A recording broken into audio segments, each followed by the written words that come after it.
yeah, that's days. way too close.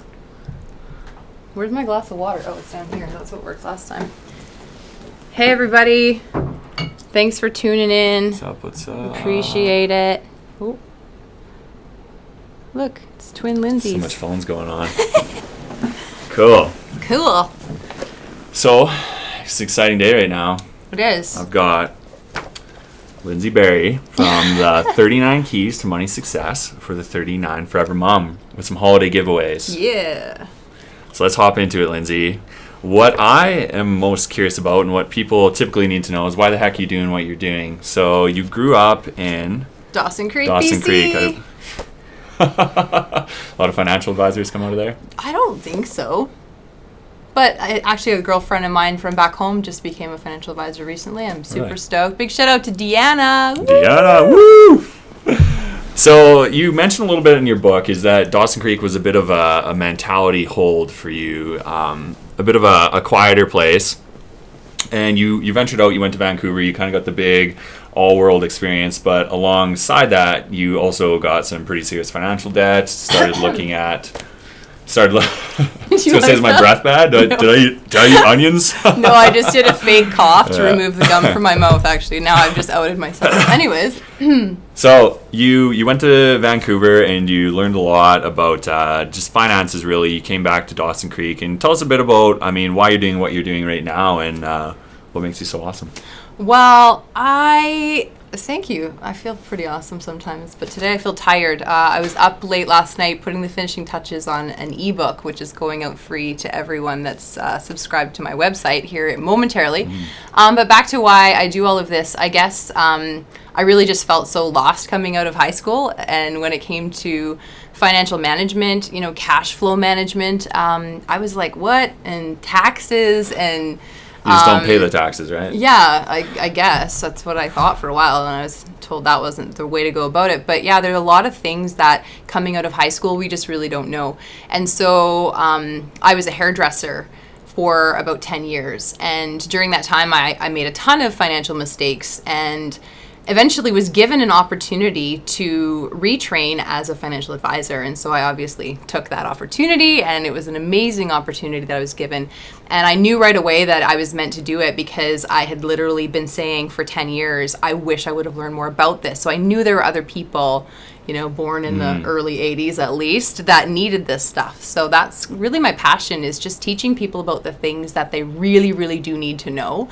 And if they don't know them, they're going to feel some pain. Mm-hmm. Yeah, so we're going to talk about 3 key secrets that you learned in 2016 here right away. But on the flip side of it, there's always a vision behind, hey, I want to save my money. So what's your vision? Where do you want to go, Lyndsie? Why are you saving your money? I'm saving my money because I basically just want to be able to give a lot of money away. I know that sounds really weird, but... My pockets are open. Not to people like you. I want to give money to people that really, really need it. Okay. People that really, really need it. And it's, it's not just about giving money. It's about giving my time as well and spending time with people that I feel like can make a difference in their lives. That's really what drives me every day. I chased... In my beginning years of being a financial advisor, I was surrounded by people that were chasing wealth, and I realized that that's not what I want. I realized that through mainly the help of my church and then some books. You hear about wealthy people, famous people all over the world. I listen to a lot of Tony Robbins, and he talks a lot about this. They attain that certain degree of wealth, and then they're like, I'm not happier. I'm not happier than I was. I'm actually more distraught. Now I don't know who my friends are. I'm just constantly overwhelmed because there's so much more going on when you become a super wealthy person if you're doing it for the wrong reasons. I believe a smart person said, mo money, mo problems. Yep. So that's kind of what drives me every day, is just... is not so much to have money to hold on to it, it's just to have money to give it. And nice. Yeah, that's kind of my thing. Cool. That's awesome. So let's hop into what you learned in 2016. I know you had 3 key tips. Yeah, I do. I have them written down here. the three key things that I learned, by the way, I built a list of the top 10 things that I learned in 2016, and that's going out to all of my email subscribers. So if you want to become a Money Success member, just hop onto my website, barriefinancialconsulting.ca, and get yourself on the Money Success members list so you can get the full list of 10 things. I really have learned a ton of things this year. I feel like a million times smarter than I was this time last year. So it's very cool. It's a good feeling. It is a good feeling. But the number one thing that I learned in 2016 was how to add more income streams. Coming out of working for a large investment firm, the focus was always saving as much as you can and investing it in other people's companies. And I absolutely still believe that. I also believe that we need to invest in our own core talent by, basically building it, growing it, and then turning it into more income streams. And I've managed to do that this last year. A few of the opportunities kind of fell into my lap. There's a pretty long list of things that I could do for money that are creating passive income, making something once and putting it online and making money off of it. Anyone can do that. Everybody has a core skill. So I've learned a little bit more about that. There are a lot of things that are coming in 2017 under that topic.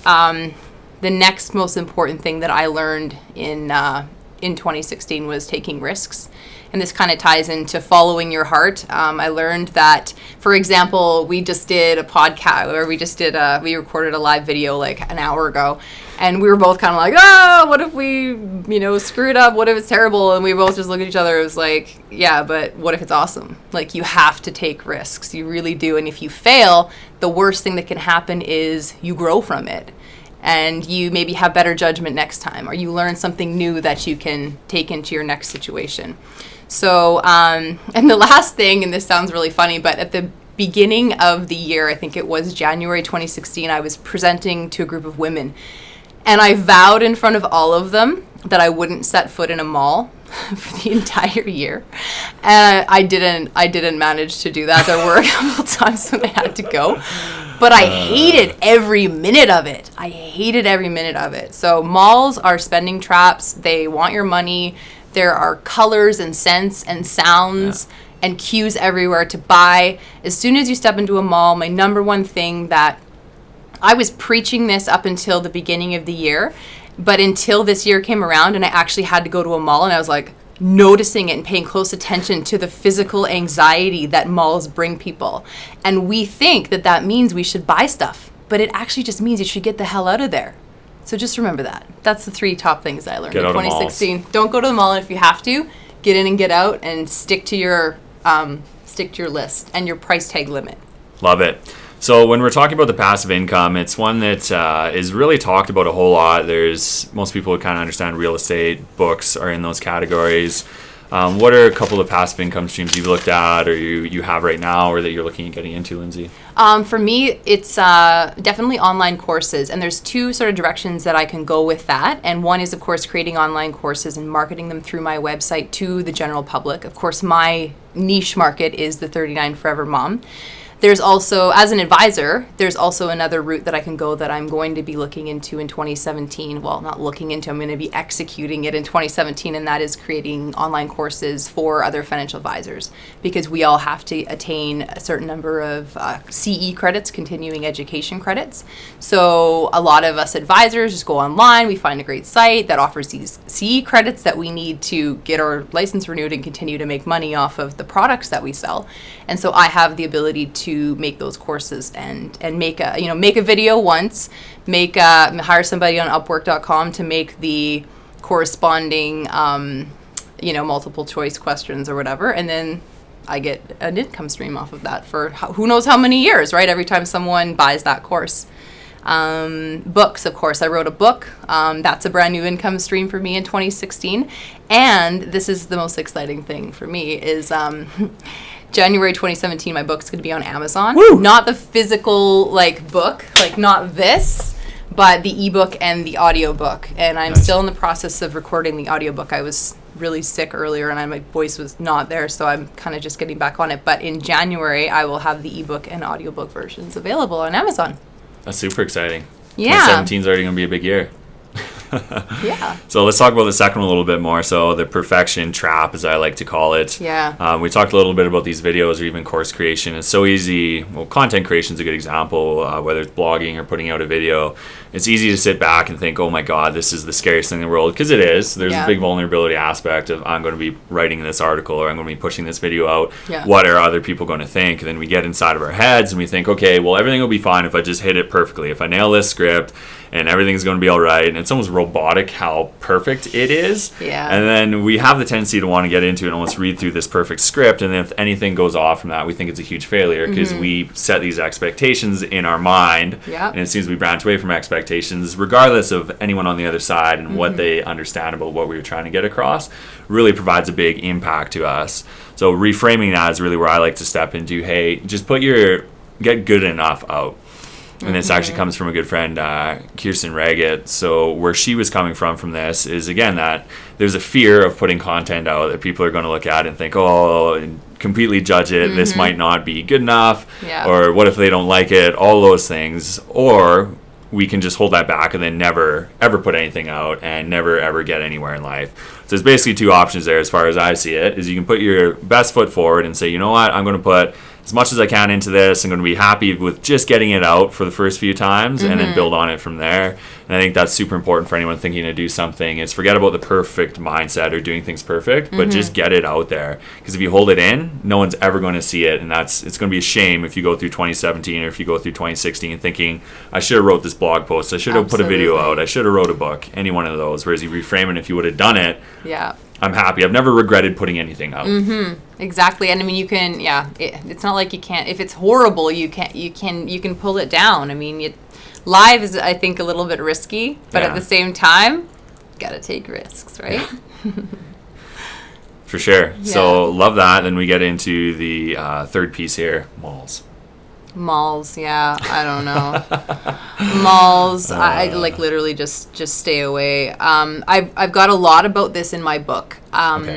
A lot about this in my book. I actually, the 2 free ebooks that are going out in about a half an hour to all of my Money Success members, one of them is it's actually 8 of the keys from my book. So 8 of the 39 keys. So they are designed for moms, for women. And I go a lot into the malls and, you know, the dopamine surge that you get when you're in a mall and you see something you want and how to combat that. I go into that in that free ebook. The other free ebook is called it's called Kill Your Money Problems in 2017, a 7-step guide. And so that is the second free ebook. And that one talks a lot about taking risks, forgiving yourself when you screw up. When it comes to money, a lot of people have made bad investments. And I've talked to people who say, you know, I'm in GICs because I'm terrified of the markets. And I just think, what a shame. You're missing out on investing in so many great companies and being a part of the economy. And, you know, instead you're so terrified that you're just going to hold on to your money. So I just think that in general, we all need to take risks if we want rewards. And if we're okay with no rewards, I think this is going to be a bit of a boring life, though. Yeah, definitely. It grows a bit stale. And growing up, we have that understanding as kids. We have the imagination. We get out there and we're always testing. We're always looking to learn something new. Then as adults, we get boring. Yeah, absolutely. It's fun and interesting how you'll go up to someone you haven't seen in a while and you'll say, what's new? Yeah. And typically the default is always, well, nothing, right? Yeah, totally. It doesn't have to be anything huge you take on in your life. It can even be something very small, like trying, I don't know, water polo.